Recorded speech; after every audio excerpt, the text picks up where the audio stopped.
Welcome to PredWings Podcast, where Smashville and Hockeytown collide. And now your hosts, Rhett and Ron White and D-Law Dan Lawless.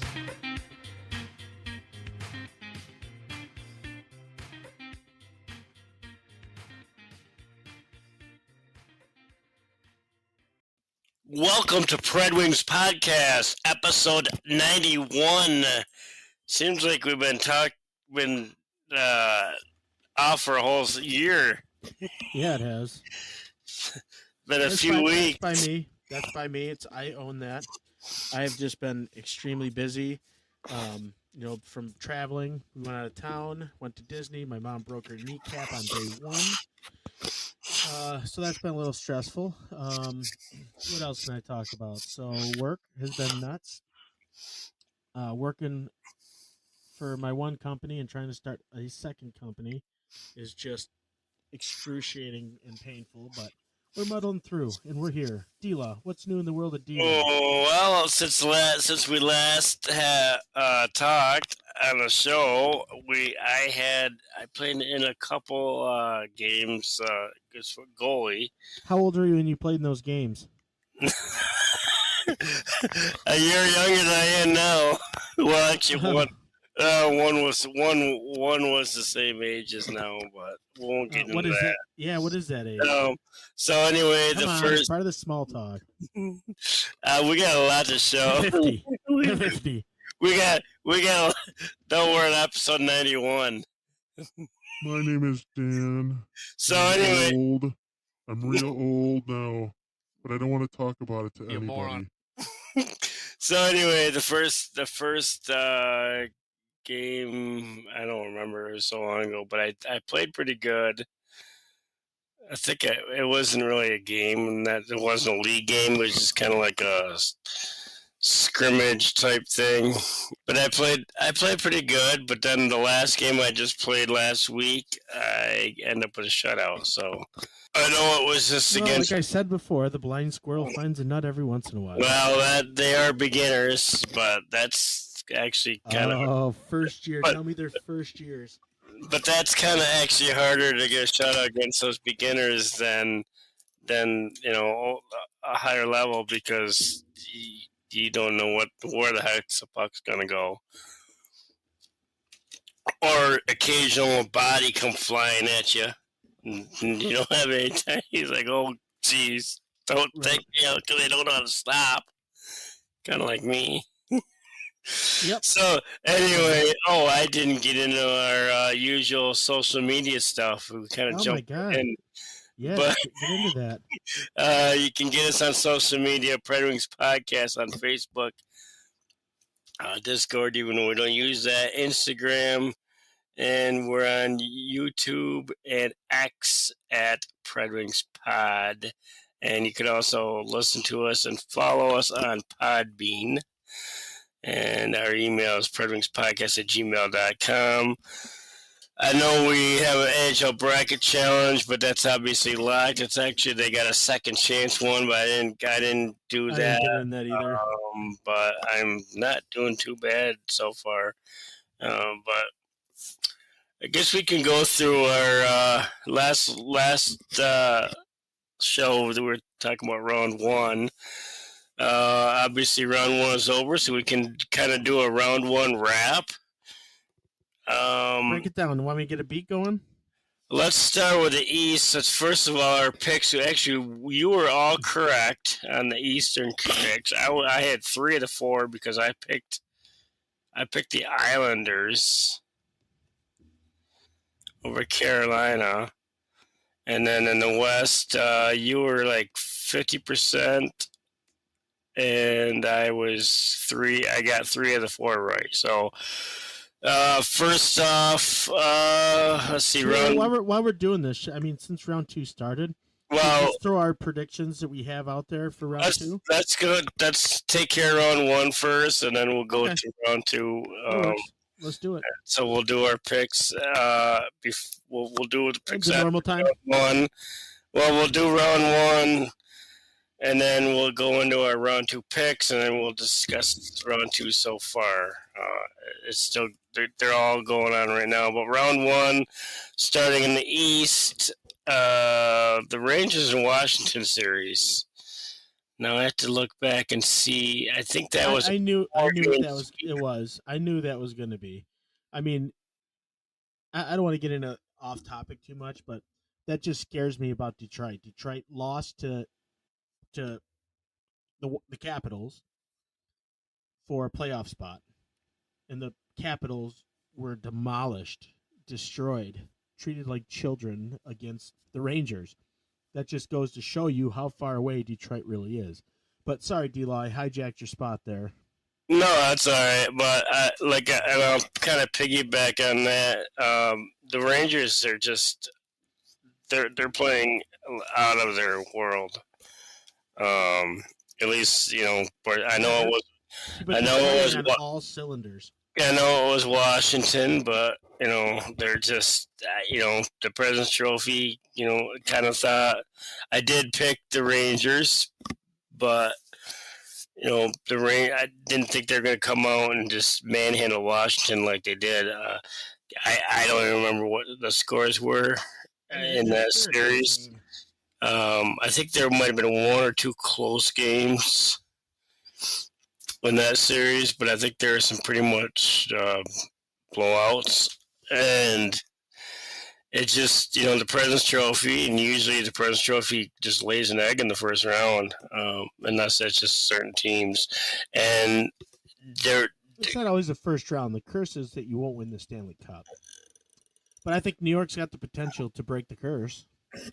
that, and the last time the Rangers won the President's Trophy, they won the Stanley Cup, so that was back in 1994. So Okay. maybe that's their. Maybe the odds are in their favor. Maybe that's what they got to do to win the Stanley Cup is win the President's Trophy. Yep. And then the Florida Tampa Bay.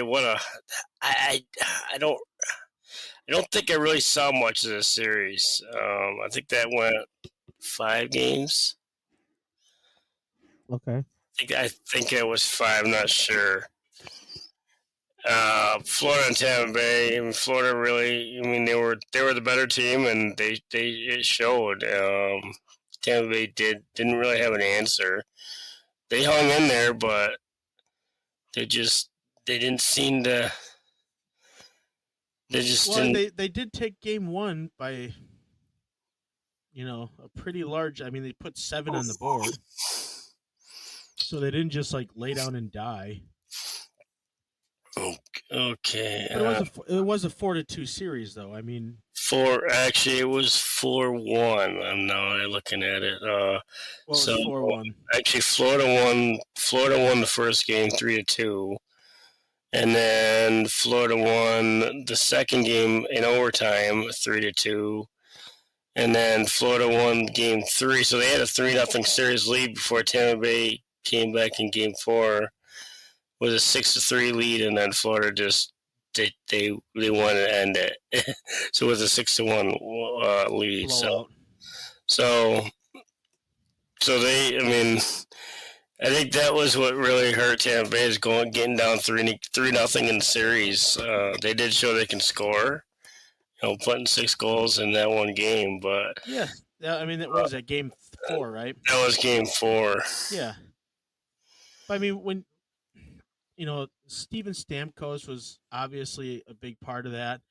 Braden Point, like these are not guys that are just nobodies. I mean, Stamkos had 2 goals this game. Kucherov had a couple of assists. Like they have guys that can play. They can play very good hockey. And they've been so good for so long. I mean, they won the back-to-back here recently. But I mean, they're just a team you can't count out. But it also just shows on Florida's firing on all cylinders. I mean, they are just. I mean, they're fast. They're physical. You've got to Chuck. He's kind of playing smart hockey right now. I'm enjoying this current series, but not to get too far ahead here. But they've got a lot of big name guys as well, and in Florida, I think I think they could be the next, Tampa Bay essentially if they can keep this team together because they're fast, they're big, they're physical, they have a lot of offense. I mean, what do you think, D'Lo? I mean, I know they're not like they haven't done anything yet, but what do you think? I think you should unmute yourself. Oh, yeah, I was muted. They're kind of our team to figure out. They pretty much dominated this round, first round. I don't want to get too far ahead right now, but No, we don't have they to. they they looked. I didn't really see much of the Florida Tampa Bay series because I didn't really was interested. Um, I'm not sure why. Maybe it was because of the other series, that round one series I was invested in, so I didn't really watch too much of the other series. You know what? I kind of feel bad for Vasilevsky. I mean, the man had over 30 saves a game. Like, he can only do so much in every game, and like they didn't come out and support him. But I mean, I'm not even saying that they can't support him. I mean, again, it just goes back to show how dominant Florida is. I'm just looking at their roster just for craps and giggles. But they've got Oposo, Tarasenko, Reinhart, Barkov, Rodriguez, Tkachuk, Cousins, Verhage, Ekblad, Kulikov, Montour, Ekman Larson, Bobrovsky. I mean, that's like 3/4 of the roster are all big name household names. I mean, this team is built to win. I just don't really have anything to add, I guess, to this. I don't know, but I know another series that you were really interested in the first round was Toronto and Boston series, and that led up to his billing, I guess, going 7 games. Yeah, it sure did. You know what billing it led up to? Boston did have a 3-1 series lead, and then I almost thought they were going to blow it, but they ended up winning Game 7 in overtime. Toronto in the playoffs is like Christmas. It happens every year, and they lose. So yeah, Toronto losing in the playoffs, we're going to start calling that, Christmas. Just because it happens every year, it's inevitable. Or their birthday. But they did get rid of Sheldon Keefe, though. That was one of the main things that happened right after the series, or it didn't happen like maybe a couple days after. Yeah, but it had to happen. It had to happen. He hasn't won a big game with them. I mean, he hasn't proven himself. I mean, he kind of had that Cinderella year, that first year that he went in there with Babcock leaving, but I don't think he hasn't proven anything. He can't get out of the first round. And I think he blames a lot. I mean, I don't know. I'm not in the locker room, but it just sounds like he plays a lot of blame game. That, and it doesn't sound like they're gonna bring some Samsonov back. They kind of like gave up on him. They've already been hinting at their youngster that's been playing in AHL, and I think he did actually play against Boston at least once or twice. I think Wall. I think he played a couple times. So I think they're going to invest in him more, and Samsonov is going to be a free agent. So I mean, he'll find a spot. I mean, he's a pretty solid goaltender. Hey, if he wants to end his career early, he can come to Detroit. We kill goalies. Yeah, well, I got some more. A little bit later on, I got some more more news information on Samsonov as far as rumors. But another series. Let's see, the last round, Eastern round series, Carolina and Islanders. That's another one I didn't really watch much of. I only caught pieces of that series. Carolina had ended up with a 3-0 series lead before the Islanders won in double overtime, but then Carolina won Game 5 6-3. Just because they were hungry and they wanted. They didn't want to blow that 3-1 lead. I don't know if they've done that. I don't think they did that last year. Or did they? I don't. They're not like famous for blowing those 3-1 leads like Toronto and Boston. Yeah, I don't know, but like if you look at game 2 of the series, Carolina brought 39 shots on goal and only allowed the Islanders to have 12. And they won 5-3. Yeah, yeah. The Islanders, they're just they don't excite me. Like I know they've got their rich history. It's just not a team that I'm not. I don't know. I just don't follow them. But They, sorry. Go ahead. they just don't seem like this year. They didn't seem like they were gonna be. They just. I don't know why I picked the Islanders. I just thought maybe there had to have been an upset in the first round, and I figured that would have been a first round. But I didn't really think that Carolina. I didn't really think the Islanders were going to go deep at all. They're not. They probably should have been the 8th seed instead of Washington, even though Washington wasn't really even in the series. But I don't think the Islanders probably would have been faring the same way if they played the Rangers. Yeah, I mean the Rangers are just on a different level. I mean, there's no other way to say it. And you gotta give Was some time to build the team. But I mean, you've got some guys who are also aging. I mean, Matt Martin's not a spring chicken.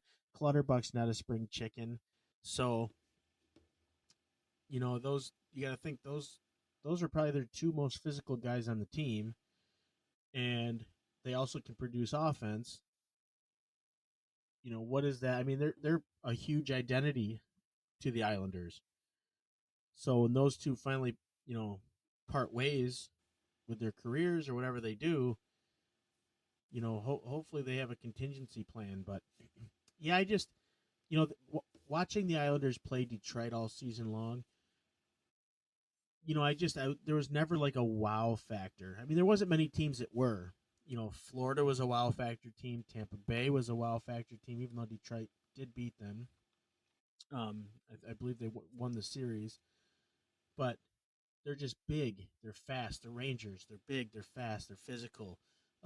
Even Boston, all season physical team. Trent Frederick throwing the body around. They acquire Pat Maroon, who plays later on. But like, I just don't know who Pat Maroon. Fat Maroon. Oh, you're nasty. I'm gonna start calling you Dan. I didn't say it. You just did, and it's recorded. Unless you edit that out. No, I know. I'm saying I'm not the one who called him that. You just said it. Jack Edwards is the one that called him that. You just did it too. I was actually. because I was commenting on him. Never mind. Okay, well, it could hurt his feelings. You should say something. It didn't hurt when Jack Edwards ain't gonna hurt nobody. How do you know it didn't hurt? How do you know he's not gonna on Edwards' last day of stumbling and bumbling on the microphone? How do you know Maroon's not gonna go up there and beat him to a pulp? The only problem is maybe he'll make his. Because he's already had his last day.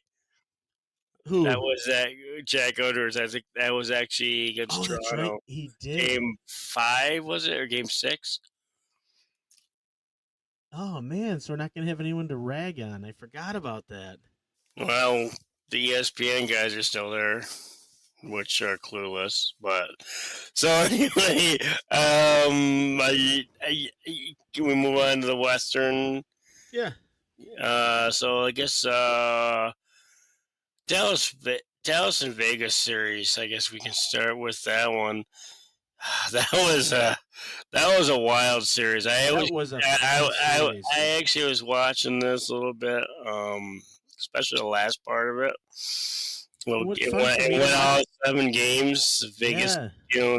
They had an early lead, 2-0 series lead, but Dallas find their way. Got the series tied, and then they actually had a 3-2 lead, but Vegas, they forced a game 7 with a shutout. But It was just a hard hitting physical game or series. Yeah, it was a fun series. Now I'll admit I don't watch a lot of Western Conference games unless Detroit's in the West Coast. I just can't stay up that late. I'm old, and this is way beyond my bedtime now. But watching this series, like I found myself making sure that I was watching this series, even though I don't follow either team religiously. I don't know all the stats like their teams do, but just for the pure entertainment factor, this series was just fun.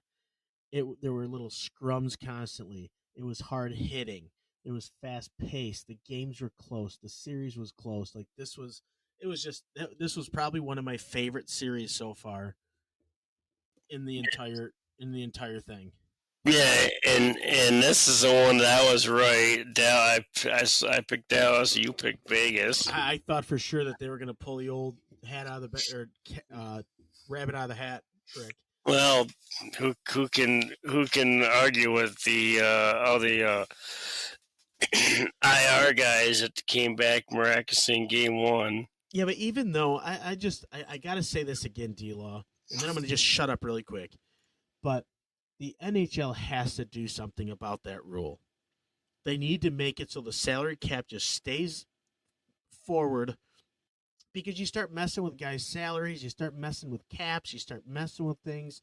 Like it's just a recipe for disaster.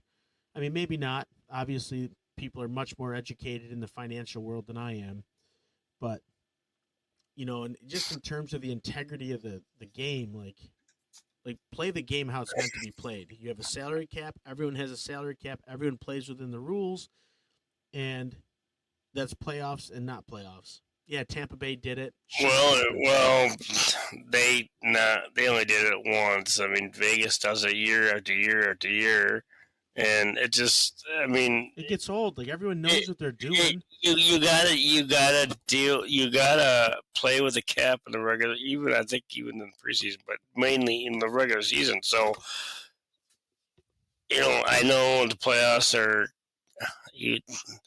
It's not you. Is there?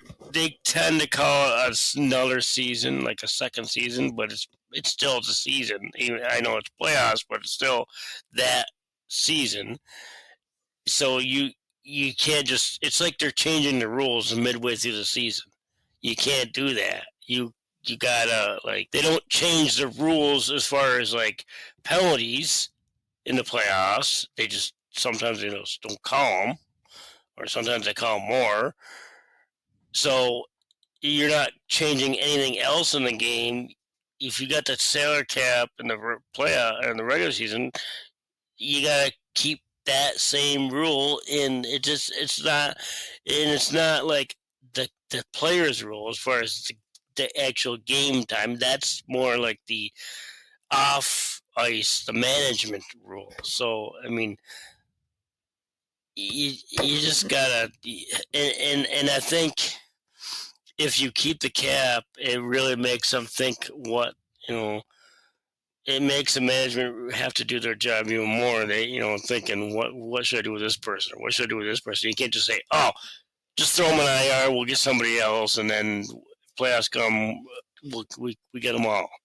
No, you actually think, okay, and then it leads us to maybe they have to send somebody down that's good enough, but not good enough because you're going to have that player coming back, and that player that you're going to have to send back down might have to clear waivers, and somebody in another team will pick them up, and that's just it adds more, I guess, strategizing for the management. I think it makes it with getting rid of the cap in the playoffs makes the management job a lot easier. They don't have to do a lot of thinking and stuff like that. But I went on a rant way too much on that, so I don't know if you have anything to add to that. What I was just mentioning about that. No, not a whole lot. I was actually just reading something. Um, but No, we can move on. I apologize. I didn't know if you had anything to add to what I was saying about that, but I guess we can move on. Let's go on to the Winnipeg, Colorado. That was kind of a short. It was a 5-game series. Obviously, Colorado won that one. Winnipeg won the first game. That was like way back in Game 1, 7-6. I mean, it was almost like not a playoff game. It was almost like it was Game 1. It was just kind of like they almost treated it like it was a regular season game. There was no, it was 7-6 shootout. But then Colorado did have another game. They scored 6, and they scored 5. A couple, actually, the lowest, the fewest they scored against Winnipeg was 5. I don't know if any of those were empty nets, but actually 5-2, 6-2 they couldn't have been because they were like 4-goal leads. Kind of tightened up, especially towards Game 5. Even though Colorado won 6-3, I think that was. They did have one empty net goal. What game are you talking? What number game? The Colorado Winnipeg game. That was the Game 5, I believe. The last game, 6-3. Colorado did have an empty net goal in that game. That was the game that both teams had their own goal. Kyle Connor scored on his own net early, and then Lehkonen scored on his own net later in the second period. So it was kind of weird that they actually kind of canceled out, but. Mm-hmm. But yeah, after that 7-6 the first game. For a high scoring game, it was as far as the score, it was actually the closest score wise. But it kind of started to tighten up. It's just funny to see Game 1 of the playoffs. Usually you go into the playoffs and you get these low scoring games, but Colorado Winnipeg, they both had some offense. They both had offensive years, so yeah. I guess you had to kind of expect that. Yeah, they've had a they've had a good I know you were ragging on Middlestead earlier, but look, what do you have, 5 assists in this series?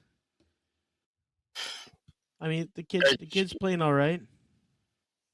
Yeah, I'm not really sure exactly what he had in the first round there. I watched some of these games, but I didn't really pay attention to exactly who scored what, in that series. Fair. There's just so many goals, and then you had the Edmonton and the Kings, and that was pretty much a short-lived series. LA really didn't have an answer. They did win one game, but Edmonton was just too strong, too much for the Kings.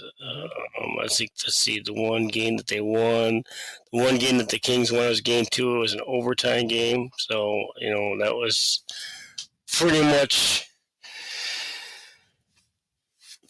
probably could have it could have easily been an Edmonton win in that series in that game, but yeah, LA just they really weren't in the series at all. I mean, there was one game though Edmonton won 1-0, but 7-4, 6-1. The last game was 4-3, but that might have been a little bit of a desperation by the Kings, knowing they were about to get eliminated. So that's that's to be expected that the Kings weren't going to do anything in that series. We both picked Edmonton, just like we both picked Winnipeg. We both picked Colorado, and we were both wrong. Kind of saved the worst for last in this scenario. The Nashville's and Vancouver, and Nashville really didn't have any answer. They just didn't get the goaltending. It has nothing to. You keep ragging on he could have been better. He could have played better. But when you're only scoring one goal in a game, like you're not going to win doing that. They won 4-1 game 2 to tie the Sure. series. Okay. They won 2-1 in game 5 to win to extend it to a game 6. But they lost the first game 4-2. I think that was a game that they should have won that game. But I will say this: while the Preds surprised a lot of people to even make it to where they are, which is a good thing. That means that you guys have grown already in one season. But because I watched the series, and one thing that I noticed was something that I complained about with Detroit all year long: the basics. You make a good pass. If you lead the person, don't lead it 5 feet in front of them or throw it in their skates. Like basics. You play hockey as a career. You've done this since you were that sounds years old. like beer league. I mean, Throwing the puck but 50 that's what feet it out of was. you. But then I kept seeing the slot wide open. Like they were too busy. I don't want to say chasing the puck, but they were overplaying the position. And then they would get caught with the slot would be wide open. And it looked like undisciplined. It just didn't look like them. They looked undisciplined. It did not look like the Predators that we saw in that 18 game point streak. Like that, it was just a completely different team. They didn't show up. And then their Vancouver's starter went down, and then so their backup had to go in, and he didn't. It wasn't his problem. And then the Predator, and then Vancouver's backup in, and they didn't even test them. They didn't score, just like they have against any.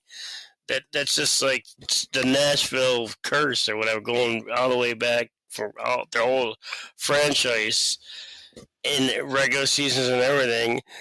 You get these backup goalies or new goalies that never played a game, and they make them look like an all-star.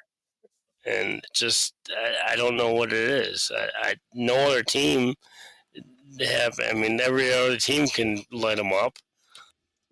Yeah, and I know you're going to go on a rant about Saros, and I'm not going to completely disagree with you. But at the end of the day, there are 5 other guys on the ice. It's not just Saros. And I just felt that in most of their losses, there were a couple of ugly plays. Don't get me wrong. But for the most part, he played very well. There's only so much that he can do. He's got the 3rd worst playoff win percentage in the last 40 years of the whole NHL. Not the Predators, the last 40 years of the NHL. The 3rd worst playoff win percentage. Well, then get rid of him. Get rid of him. And what are you going to get in return? What are you going to have? Well, I don't know. I mean, there's rumors going around that I think the Predators are going to try to re-sign him. I think as far as listening to the Predators end of season press conference, which I was trying to get some clips a couple times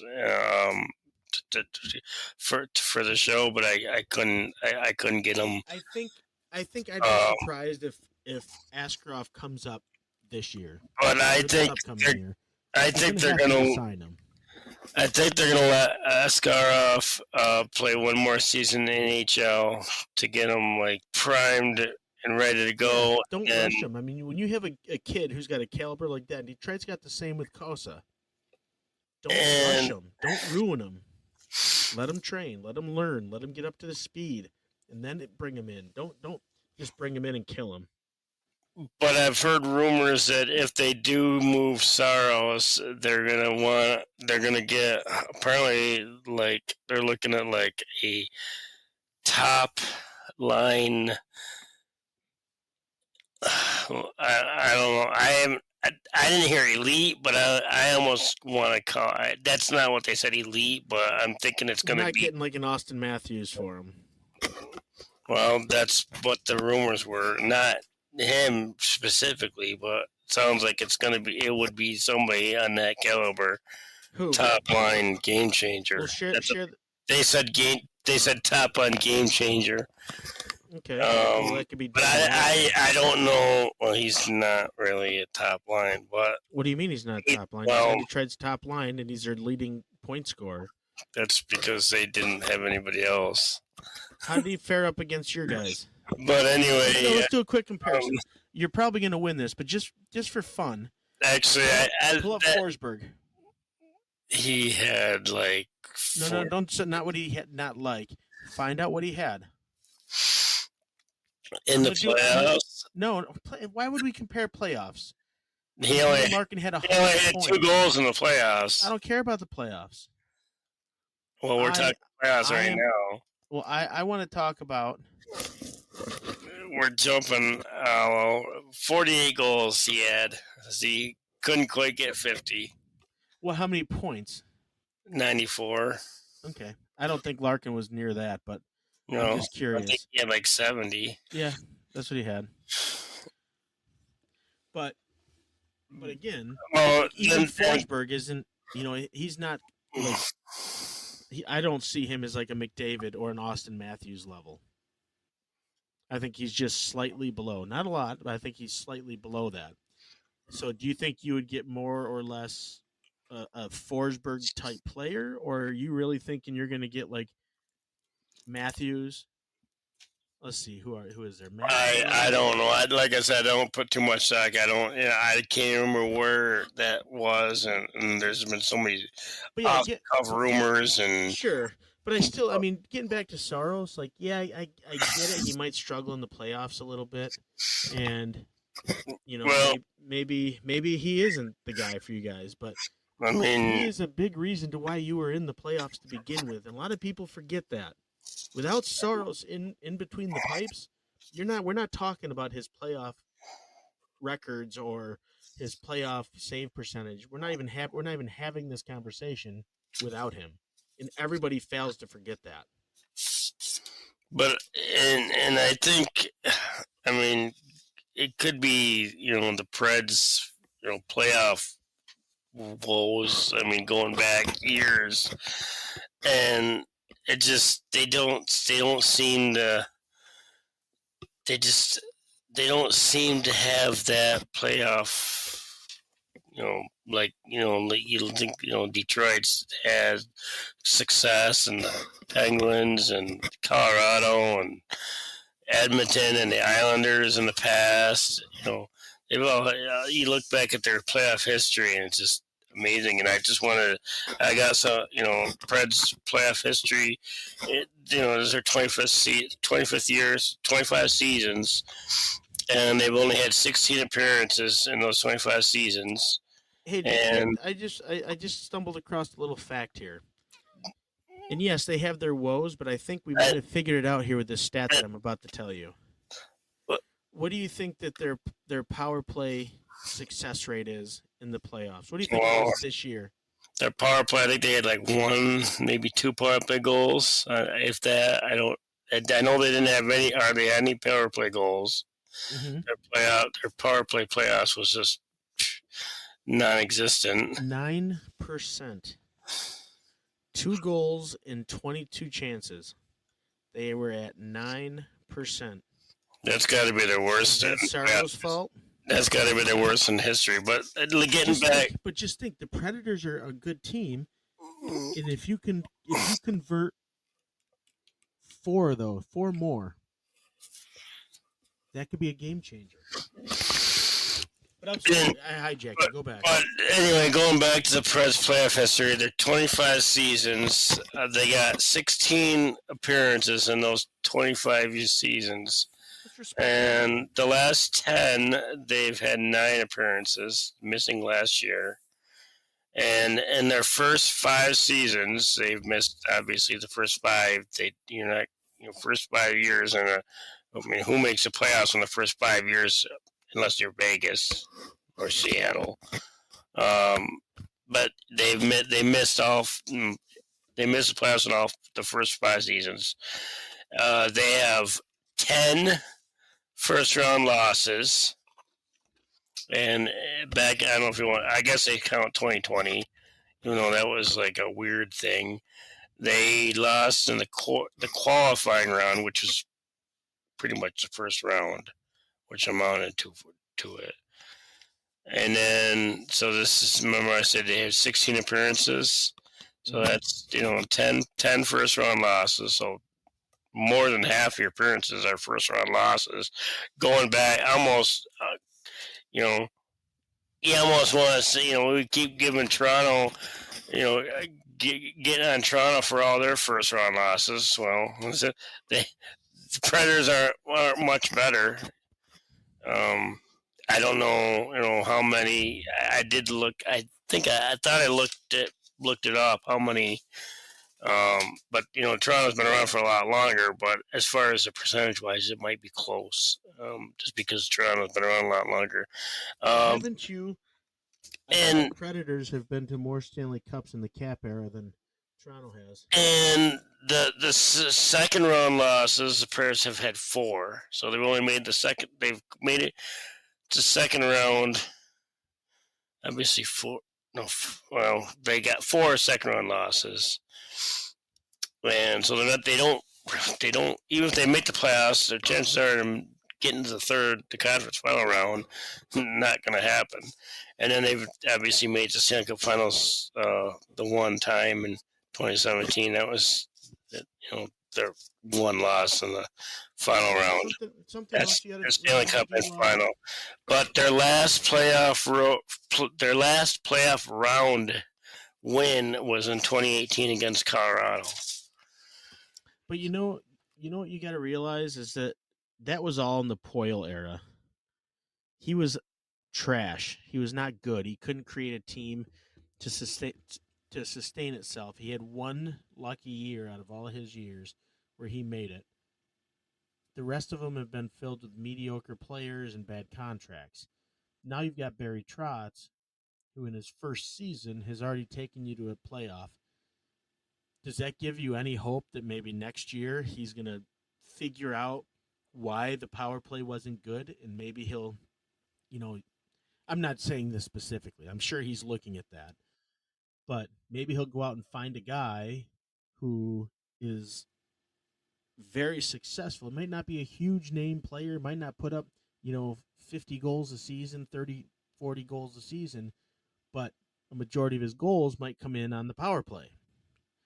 So, would you be happy finding a guy out there that's, like Detroit brought in Andrew Cobb. I know they paid him a lot of money, and there's a lot of talk that, he's very skilled on the power play. He can score power play goals. That's where he's excelling at. We need that. We need to capitalize on our special teams. I mean, do you have faith that Trotz might be able to figure out the problem and figure out the answer? Well, I hope he won't be having to buy out all these players like Poile has done with Kyle Turris, Matt Duchene. Who else did they buy out? Somebody else, I can't remember. And then, trading away stars like Yarncroke. I think he was in Toronto. He was kind of invisible in the playoffs anyway, but when he was with Seattle, he was lining it up. And then Arvidsson, he was actually one of the bright spots for the Kings in round 1. I mean, he can't do it all. And also Fiala. I mean, yeah, Poile let him go when they were young, and not when in their prime. And it's like, so I'm hoping that Trotz doesn't do that. As far as following in his footsteps. Yeah, I think you gotta give him. I think you gotta give him a couple years. I think Trotz. I think he's onto something. I mean, even if I know they made the playoffs this year, but I'm insistent on the only reason why they won that playoffs is because they laid an egg at home against Dallas. They were going to go have a great vacation, great time in Vegas, and then because they dropped an egg like that at home against Dallas, who is a very good team. Obviously, they won the Western Conference. and the coaches and the GM got pissed off, canceled their little fun vacation in Vegas, and then the players turned around and said, wait a minute, maybe this isn't a vacation, and they went on that historic 18 point or 18 game point streak. Yeah, 18 game. I almost said win, 18 game point streak, and that is why they made the playoffs. If they went on that point streak, they were limping in. Obviously they ended, and then they were still okay. They won some games, but that the last 7 or 8 games they kind of limped in, and I mean they could have finished in the top three. But they just and I just saying that they probably shouldn't have made the playoffs. So next year, I'm not going to get in next year yet. That's coming down the line on a future show. But if they miss the playoffs next year, I won't be. I'll probably be disappointed. I'll probably be mad at the time, but I don't. Looking on it, I won't be too discreet. I'll be like, they learned this year, and it's a learning experience, and they gotta find ways to be elite. Yeah, they do, and I think you'll see that Trotz is a guy that's going to get you out of the first round. I think Trotz is a smart enough guy that I think you'll see him make the moves to keep you guys competitive and relevant. Or the second round occasionally. Well, yeah, the Red Wings, after getting rid of Ken Holland, it's taken time. Like, that's why I can't razz too much on Yzerman. I mean, the heat's on. Don't get me wrong. And anyone that says that it isn't, I don't know what they're drinking. Like, I get it. We give this guy a chance, but it's been what, 6-7 years now. Like, it's time to. But it's been that. What's that? It's been that long, so not you're kind of approaching 10 years, then kind of. I mean, it's getting kind of old. As far as 3 years, kind of old. But I there were don't some bad contracts that we had to figure out, so we couldn't go out and get certain players of certain calibers because we didn't have the cap for it. But I don't think they get a huge gene pool in the AHL. I mean, right now the AHL is Steve Yzerman's prospects. So if they pan out, yes, then I'll fall right back in. I'm not completely doubting the Yzer plan. I guess I should make that clear. I just don't think. I don't see them getting rid of him unless he retires. I think that's the only way he's going to be. I don't think he'll be forced to retire. I think he'll just like. Sure, they can. He's but he's smart enough to know that when it's time to step down. When he's like, I think he's. And he did that as a player, and yeah, I don't think he ever coached, but. No, maybe not that that's happened very often, but maybe coach GM. Yeah, I think that's only happened a couple times. Yeah, I don't think. I don't think that was a very good experiment. I think it was Philadelphia that tried that, and I just don't. I mean, that might be Philadelphia, but I just don't think. I don't think that's an option. You can't. That's like two different jobs, and you're too vested. As far as I know, GMs they get too vested in the players. Like, oh, I drafted him, or and then you throw in the coach aspect, and they're obviously players are. You got players that coaches like and players that managers like. Not very often you get players that they both like unless they see eye to eye. So I don't think that's an option. I think they just, I don't know. Maybe they do change coaches. I don't know. Yeah, I don't know.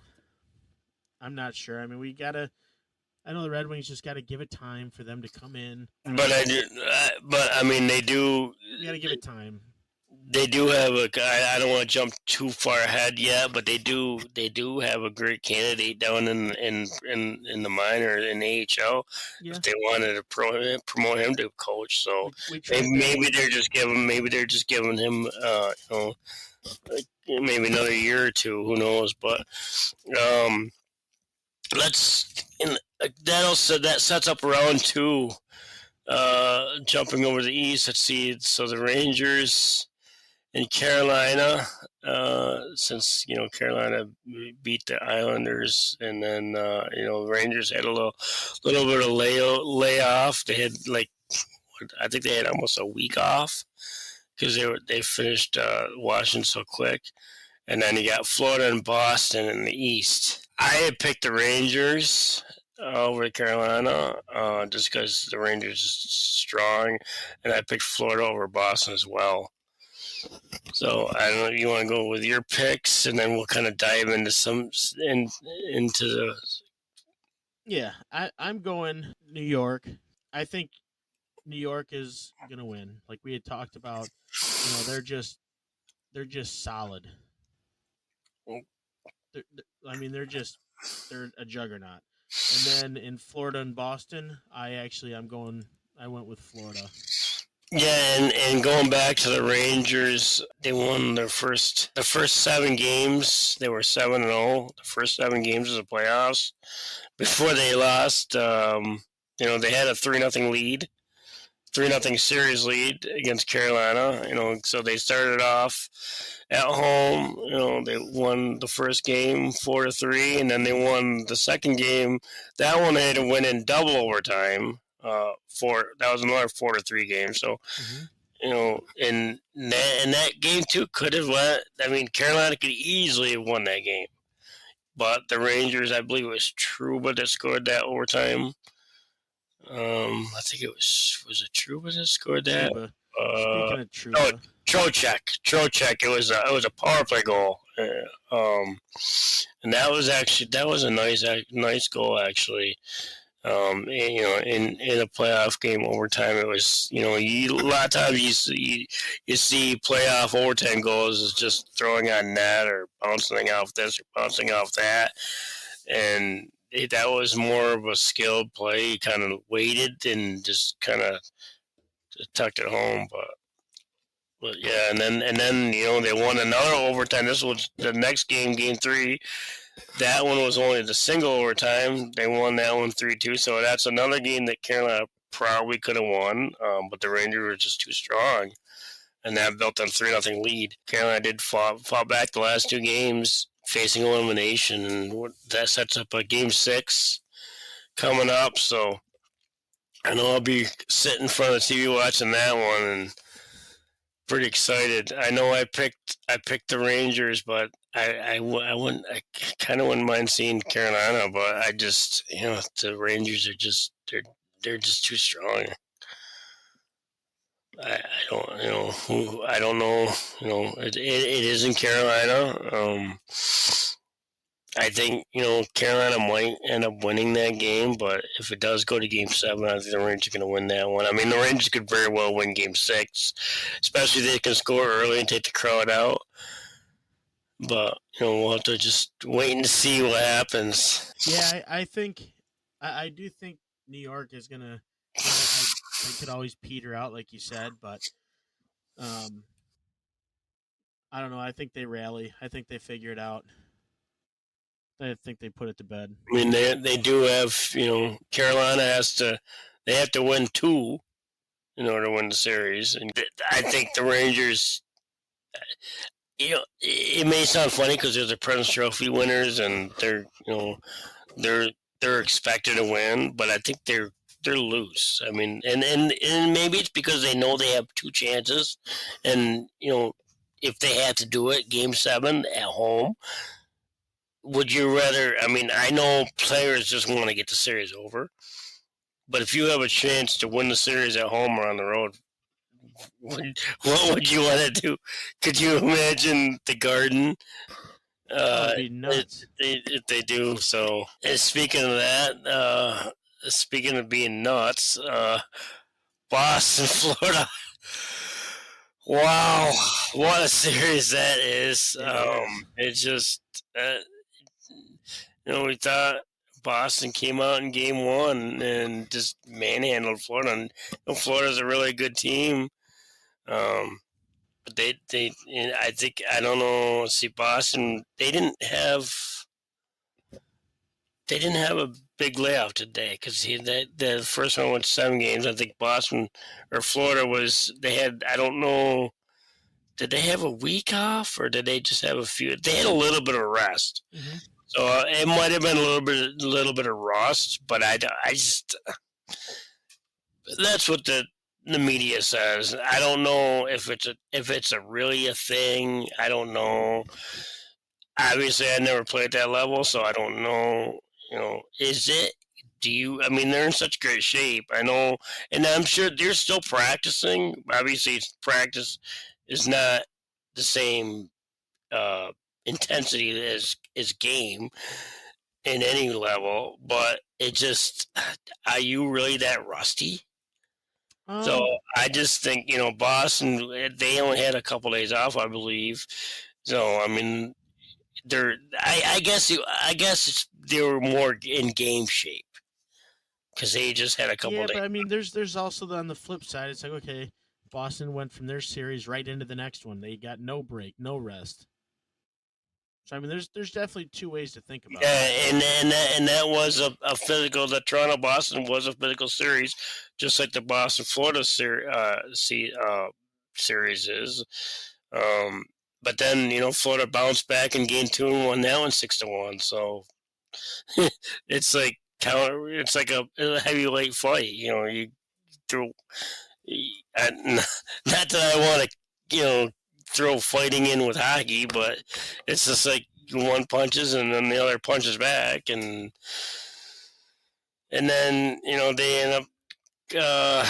That was in Florida actually, because Florida does have home ice in this one, and then they go to Boston. They quieted the Garden 6-2 lead to take a Hmm. 2-1 series lead, and then Game 4 they're all talking about the supposed controversy that led to the Florida tying goal. That they did win the game 3-2. But they're saying that it was shouldn't have counted because Bennett supposedly shoved. I don't even want to call it a cross check. He just kind of like he shoved. Uh, I don't remember who it was now. The Bruin, and he fell into his goaltender, and they're saying that was goaltending interference and didn't give Swayman the opportunity to reset and to get over to make the stop. But it happens a bang bang quick play. He kind of gave him, and he didn't really push him all that heavy as far as like it probably Yeah, would have knocked me. he gave him a Probably would push. have knocked me over just because I'm not good at my skates and he's a lot stronger and Yeah, everything. but here's the thing: And when you're then not expecting it, though, it doesn't matter how long you've played. It but doesn't matter how he quick knew you he are. was there. Yeah, but that doesn't matter. It doesn't. I don't care And if you know that you're there. If you get pushed, unsuspecting to get pushed, because you don't push players into a goalie. Like, you don't do that because it is not legal. So no, that goal should not have counted. Whether it was a hard well, push or not a hard push, he should well, have made the it motion and it pushed him did. in. They counted a goal on the ice, and he pushed him. And he immediately he could have shut him harder. He just gave him a little push, and then as soon as he like the puck was right there, and he put the puck in the net. And they when they came up with the review, they said there wasn't enough of a push. That was why they called it. Why they Yeah, I don't called buy that because I mean, called you that. know what? No goalie or no player is going to intentionally fall into their goaltender to sell a goal or sell a penalty. Nobody's going to take that risk I for that I reason. I don't know. I guess I'm just happy. I don't want to be a homer. I just don't. I don't know. I, I'm happy for the outcome, the boss, because that was a tying goal. and then Florida ended up winning the game. I'm probably going to piss off a lot of Boston fans by saying I want Florida to win. I mean, I picked Florida to win just because I think they're the better team. Especially they don't have Marchand. He's injured right now. He might come back for Game 6. But then, Game 5, Florida had 3-1 series lead. They could have had a chance to wrap up the series, and Boston responded. They got a goal on their own. Should have been goalie interference, but Florida challenged it, and they deemed it that it was a good goal because they somehow they didn't think it was interference. Apparently, they thought that the Panther guy knocked the goalie Bobrovsky's stick out of his hand.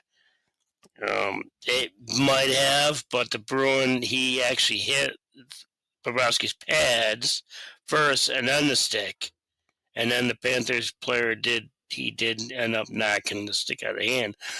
But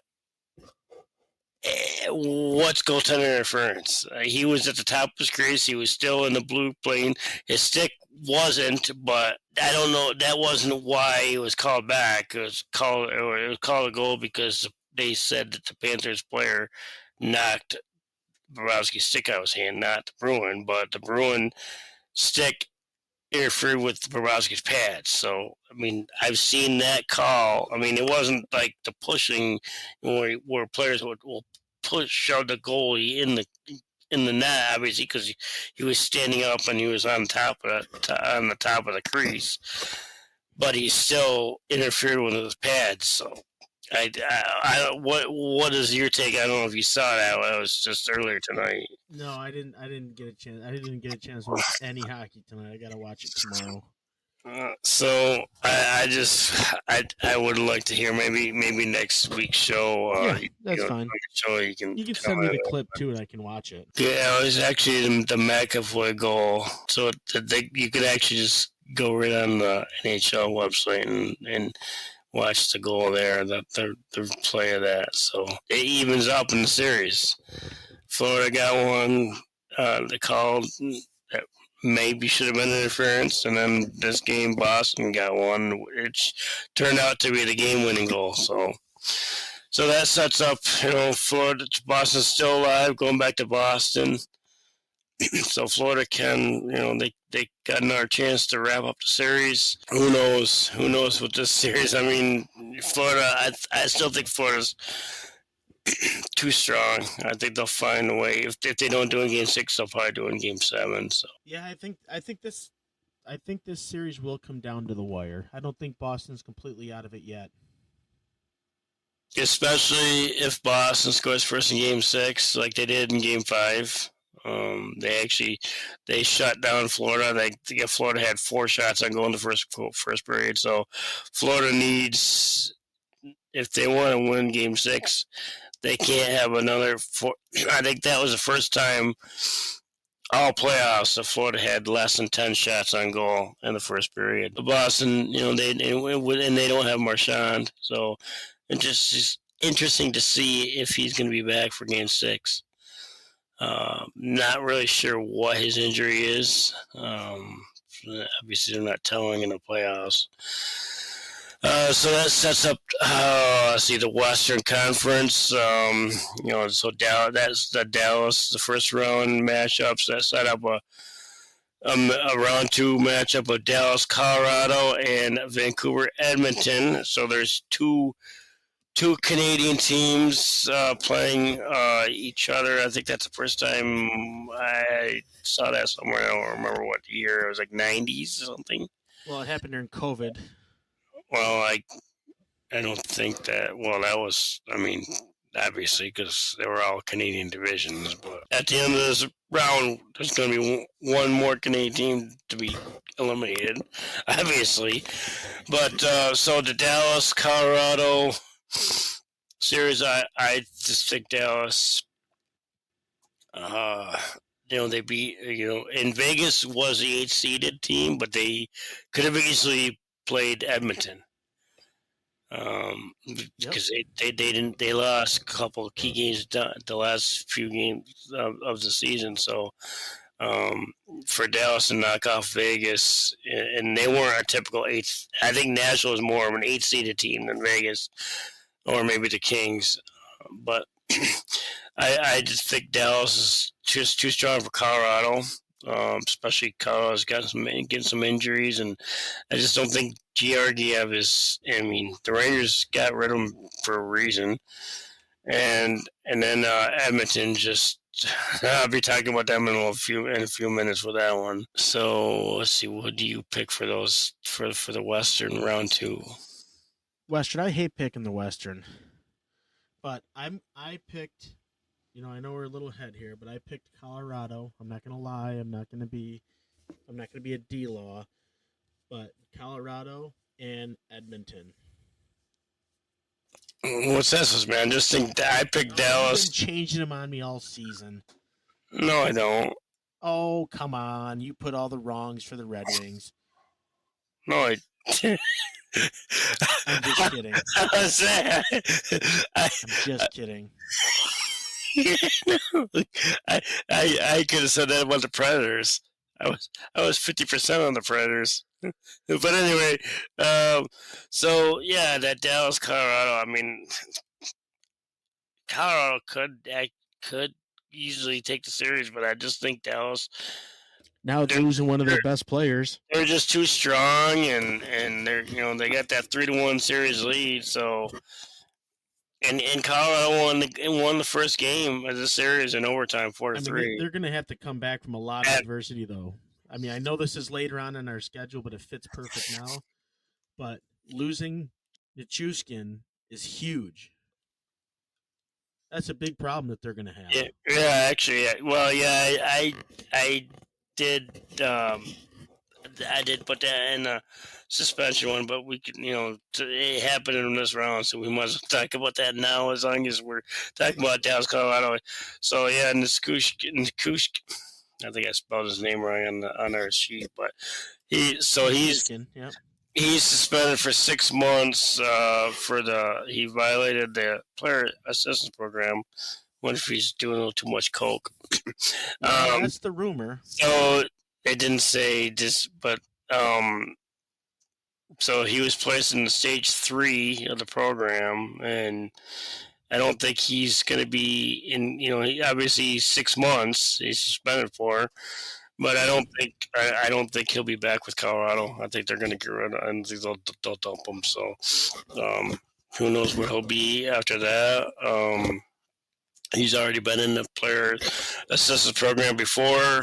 Hopefully this time he'll get his stuff together and act together, and for his not so much for his playing career, but for his personal his life. I don't know. I'm not. That was kind of a joke offhand, because I know a lot of players have been doing that from the past. But it just, whatever it is that he was, I don't want to speculate. It's none of my business, really. I just hope, he gets help, and for his own life and family. I don't know what is, I don't really know much about his family life. I don't know if, wife or kids or what, but, he just, hope he gets that figured out for his own life. He could, he could be dead. Whatever, if it's a drug he's doing or what. So I just hope he gets better for his sake. No, I agree with you, D-Law. I hope him the best, because you don't want to see anybody go down that path, and it's sad.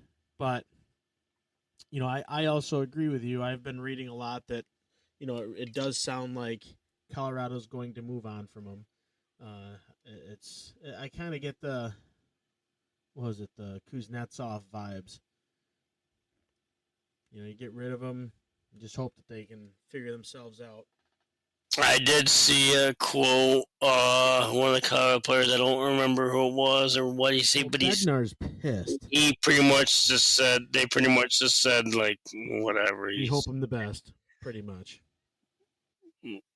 And yeah, so getting back to the series, Colorado took the first game in overtime, and after Dallas had is that the game they had a 3-0 lead or 3-1 lead?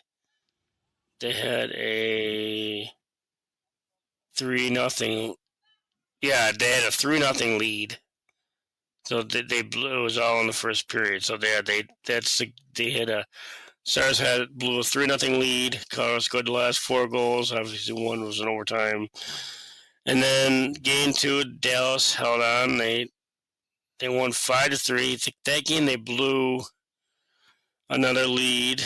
They had a 4-0 lead, and then Colorado came back with 3, but Dallas able to hold off. They end up getting the empty net goal. So that's kind of upsetting, or that's alarming for Dallas to be able to take two games in a row at home to give up leads. I mean, I know that's something the Predators have done all season, and I know that seems like this whole regular season, teams, they no lead is safe, and I guess you can see in the playoffs you think that it would tighten up a lot more. But I think this is actually the only really series that have you seen a lot of these blown leads, 3-4 goal leads. And then yeah, I don't. I'm sorry. Go ahead. I don't know. I think Dallas closes it out. I do. I mean, I know I picked Colorado, but Dallas just. I know they can always come back, but now Nichushkin gone and the way Dallas has been playing, they're really shutting down their top guys. Even Makar. I think one of those games, Makar was held to no shots. Yep. I know he's a defenseman, but they get a lot of offense from him. I mean, he's a guy that they rely on. Like, he's a guy that needs to come through, just like Pasternak for Boston. Maybe the coach has to call him out. And then game 3, Dallas actually held on. They had they won that one 4-1, so they didn't. And that was in Colorado, and the announcers were making a big deal about the altitude and how you lose breath and you got to have really quick shifts. And Dallas, they look like they're in control. It looked like Colorado, and the thing about this one is Colorado.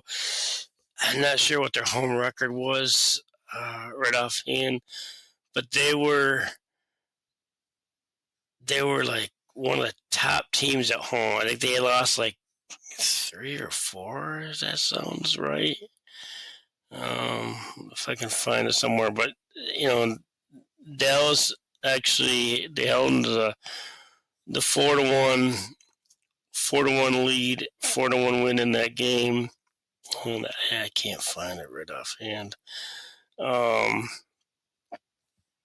As far as the how many wins they had, their home wins compared to losses, but I think they only had like 3 or 4 losses. That doesn't sound right, but I know they had a very good. They didn't lose at home, so. And then Dallas game 4, they did it again 5-1. They really shut down Colorado, and now they're coming back home to Dallas for game 5 to wrap it up. Colorado might play desperate. They might find a way to win, send it back to Colorado, or, Dallas, two games in a row and in Colorado on the 1 goal each game. So if they could continue that momentum or that, and defense and shut them down, it'll be over for Colorado. And I don't know. I know. I believe it was What Yeah, was I it? mean Dallas. I don't know. Was it Boston? I think it was Boston. They treated their home games, games 3 and 4, I think it was, like a road game. They had them stay in a hotel and everything like that. So I don't know if Dallas has to do that one or not, but I don't know. Don't know if they really have to do that. But shutting them down like that in Colorado was kind of surprising. At the end of the day, do you honestly think that Colorado has a chance to come back against Dallas?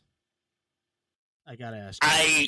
I don't and that's why I picked Dallas. I just think they're, especially the way they played in Colorado. If they can play like they did, if they can play Game 5 at home like they did in Colorado, they don't have a chance. But what's kind of alarming is games 1 and 2 in Dallas when they blew those leads. Yeah, That's I agree with that. that's what's They weren't able to finish the yeah, game. Got to so be able to finish in the playoffs. I mean they did win game 2 uh, by the empty net goal pretty much killed it, but you know the game 1 you had a 3-goal lead. You could have really taken control of the series, and you let them. And it probably was in their mind in game 2, but maybe that's they went to Colorado and really shut them down. So maybe that's over. But then again, you go back home, and does that sink in your mind? Well, I guess we'll find out. Wednesday night. What happens in the first period? If Colorado can come out and get the first goal, or if Dallas can do what they did in games 1 and 2 and get the lead. So Yeah, it's gonna be an interesting game. I just don't think Colorado has to win 3 in a row, yeah, it's going to be a tough and feat. I just don't think they can win 3 in a row against Dallas. Yeah, I don't think they can. So Unfortunately, I picked them, but that's okay. well, I mean, so that leaves us with the Vancouver Edmonton series. I'm not gonna lie, I wasn't really interested, and not really interested in the series. But after the last 2 games, I'm kind of starting to get interesting a little bit. I don't Yeah, know. I just not. I don't know if it's because they're Canadian teams and the Western Canadian teams, Eastern Canadian teams like Toronto and Ottawa, and Montreal. You're close by, so you hear more about them. And I know Nashville's in the West, but they don't really play them. They do have the Canadian road trip, and then they do come into Nashville, but I don't really. They're not in the same divisions other than Winnipeg. But I just don't think. And I said it before the series started that I don't think Vancouver has a chance. Maybe I'm obviously probably wrong. I mean, I know Vancouver had home ice, but the way you know, if that was anyone but Nashville, they would have beat Vancouver because Vancouver did not really look. They didn't look. They did what they had to do to beat Nashville, but they, if it was any other team, they would have been able to win at least 2 of those 3 games that Nashville should have won. But that being said, Edmonton, they're a scary team. Their power play. I mean, and what were you saying about a power play that, like, if you have a power play that scores 1 time in a game, that's really good. Well, Edmonton is perfect. They scored like 8 on their first 8 power play, something like that. yeah, that's lethal. It's like every power play they get, they score on. That's how you win a Stanley Cup. And I don't know what the answer is to stopping them. Even the, Vancouver did win game 1. It was a 5-4. They actually Edmonton had a lead. That was a game I was kind of watching, and then Edmonton just they were dominating I was like, this game is over because I mean, I guess I shouldn't have counted out Vancouver, but the first period it was out 10-5 shots on goal, and they were just Vancouver looked lost. Edmonton was just they were just dominating. I'm like, there's no way Vancouver can come back, but they and I shut it off, went to bed. It was a late game, and Vancouver came back. They actually held Edmonton to 4 shots in the second and 4 shots in the third. Uh, I don't know what they did, but it was in Vancouver. But they ended up taking that game, and then it's game two. Edmonton won in overtime, 4-3, which Vancouver could have easily won that game. Yeah, and then Vancouver again won game three, 4-3, and that sparked a goalie change. Skinner wears 74, which we all know 74, and I wore the 74, but that's about. But they put Pickard in, who's never played another playoff game before. He's like 30 some years old. I remember him playing with. I think he played in San Jose. Not sure where else he played. But they ended up winning the game 3-2. They had, pretty much shut Vancouver down. Vancouver did tie, and Edmonton had 2-0 lead. Vancouver did end up coming back to tie the game, but I mean the the power play just I just they were they had 50%. So Edmonton, that's the first time they didn't score. They were 1-for-2.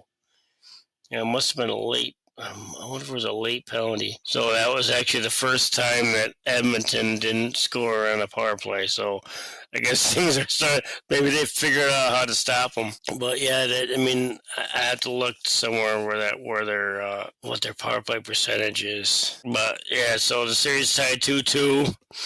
So it turns into a best of three. I think it's going to come down to power plays. I mean, Edmonton's so dangerous. Vancouver's got to find a way not to take penalties. I don't think, especially against the NHL's darling and everything, and that leads us into. Before I get into that, is there anything you wanted to add to this series? No, I think we exhausted that one.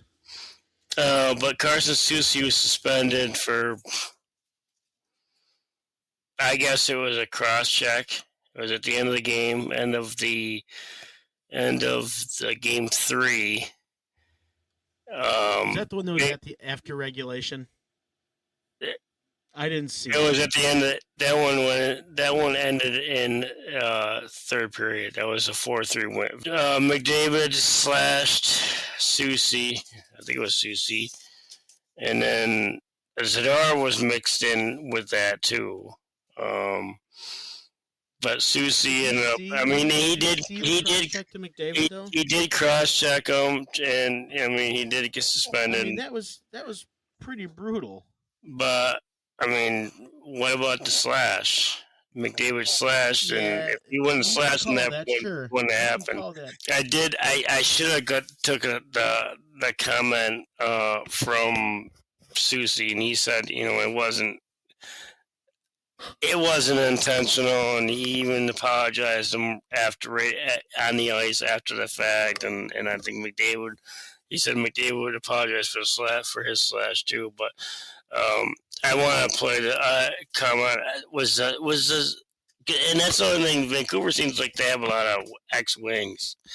Was Zadorov a wing? No. Oh, how come I was thinking he was? I must have been thinking about somebody. Hronek. I know, but must have been another Z I'm thinking of. McDavid deserved to get punched in the face. But anyway, I have a comment from Zadorov on this. Social media and the public views can create some hard decisions for specific people, and they might make questionable decisions at the end of the day. They have to protect their investment. And he's right. They got to protect their investment. And I think he was talking about NHL doing that, but he was commenting on on a Susie suspension. Now, I'm not. Yeah, he should have got suspended because it was a cross check to the head, and they've been doing that all season long. I think David Perron. did he only get one game? I don't know. I didn't see one game. Yeah, it's one game. He only got one game. So it is the playoffs. I think if it was a regular season, he probably would have got 3 or 4. But obviously, playoffs are a lot more magnifying. I'm not saying. I just think. I don't know. I know it's the playoffs, and honestly, I just don't think that if it was anyone else, it probably would have been more. Or it probably wouldn't. I'm surprised that because it was. I'm surprised he didn't get more. Because it was that's what I'm trying to say. That because it was God, I think it was he's surprised he didn't get 4 or 5, but it is a playoff, so it is. Still, you're going to be consistent. Peros hasn't been consistent all year, so this is nothing. This didn't surprise me one bit, hearing that he only got a game. But Perron sticking up for a teammate who was just cross-checked to the back of the head got 6 games. Just saying. Both were intentional. I don't care what you say. Well, apparently this wasn't, but I don't know. He says that, and that was because that was the hearing. But anyway, so that brings us up to date on the current, round 2 situation, and our regular Sunday show hopefully should be back on track. Could be a round 2 wrap up because I think game 7's there Sunday or Monday, so we'll be able to get a round 2 wrap up and then the conference final preview. But I think we've already touched on a couple of issues, stories I kind of wanted to discuss, but it turned because it was we've been off for 3 weeks. It's been kind of a long show, so we had a lot to catch up on. The IR, I was going to talk about the IR situation, but we already touched on that. But I know I was going to mention, I don't want to go in too much of a detail, but as far as, maybe, like I said, have the salary cap in the playoffs, or maybe have a minimum games, kind of like they do in beer league. As far as I know, it's, the 10-game season, but you got to play 5 in order to qualify the playoffs. So maybe have a minimum games played in the regular season to qualify for playoffs. So maybe But I think they can even rig that too, though. Because then you'll be placing everybody on IR at different times. But and then magically it'll be somebody else. 82 game season, say you have to play at least 42. I know things happen, you get injured, but possibility to be able to play half the season. 42 games at that level is not. But here's my question to you.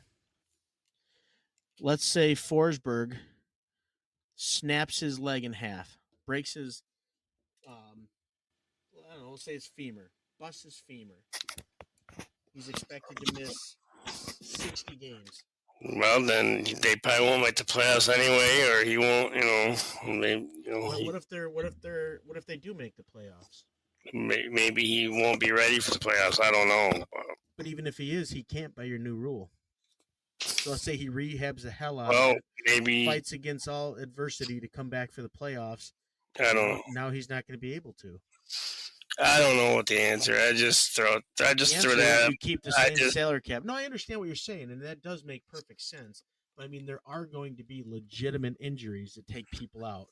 Yeah, long maybe Vegas ruined that. The bad apple, but they did. There was a couple of coaching changes. The Kraken, they fired Hackstall. No replacement named as of yet. I just don't understand that was a bad move. The Kraken had a lot of injuries this season. Agreed. So I don't know. I just you can't blame them. They started off good, but their injuries got to them. I know Oh yeah, the Sabres, they hired Lindy Ruff again. So I think that might be a good fit for them again. So I think that'll give them the spark that they need. It could be. I mean, I don't know. I mean, I know it's a different. You got to give him a shot. I mean, it's different ownership too. Yeah. So and different management. So it's a whole different. They didn't. The old management didn't like him. They wanted to get him out of there. So we'll see what happens. So. Quickly, I don't want to spend too much time because kind of running long here, but interesting AHL. So Texas and Milwaukee, they had they played their series, and for some reason, Milwaukee had the home ice, but they played the first two games in Texas, and then the last three, because it's best of five, were in Milwaukee. So I guess that's they did have 3 of their 5 games in Milwaukee, but they started out the first 2 in Texas. Texas won both, so they best of 5 series. They fell back to Milwaukee. Fell behind 2-0. It didn't look good, but they won 5-3, and then they shut them down in Game 4, and they won, and then they won Game 5. They actually played Grosnick in I think the last 2 games, and then of course your Griffins they beat. This old news, we already talked about that. We've been waiting to figure out who the hell we're going to. Yeah. They had a little bit of a long layoff, and now it's going to be the Admirals and the Griffins. So that kind of fits in nice with this show. So maybe, and it doesn't. I think it starts Wednesday night. So we'll have some. Might have some hockey, some Griffins and Admirals to talk about next show. So I just think that's kind of interesting, and what happens, and that. And it's good for Detroit. It gets their players, their prospects, get some playoff experience for when they go up to Detroit next season. Because I'm sure they'll have 2 or 3, and maybe even their goalie. So more ice time. So I don't think you'll see him up there yet. Is that soon, or that it's not? He's not ready yet. He's probably on the Askarov plan. I mean, it's his first season there. Oh, I thought he played last year. No. Oh. All right. So I think that's about it. Obviously we don't have any picks. We've already done our round 2 picks. Round 2. Not like regular season. Round 2 is still going on. I think that's about a wrap for episode 91. We'll be back on our regular time Sunday, I'm hoping. Back in after missing the last few weeks. Some was mine and my fault, and it's mine too. Communications all listed, but unless you have anything more to add for this show, I think that's a wrap. Okay. So your social media, PredWings Podcast on Facebook, Discord, and Instagram, and then at PredWings Pod on X and YouTube. And don't forget to follow us and listen to us on Podbean. And I believe you get notifications when we go live. Our email is predwingspodcast@gmail.com. But once again, thanks for tuning in to the PredWings Podcast. Good night, Hockey Town. See ya, Smashville.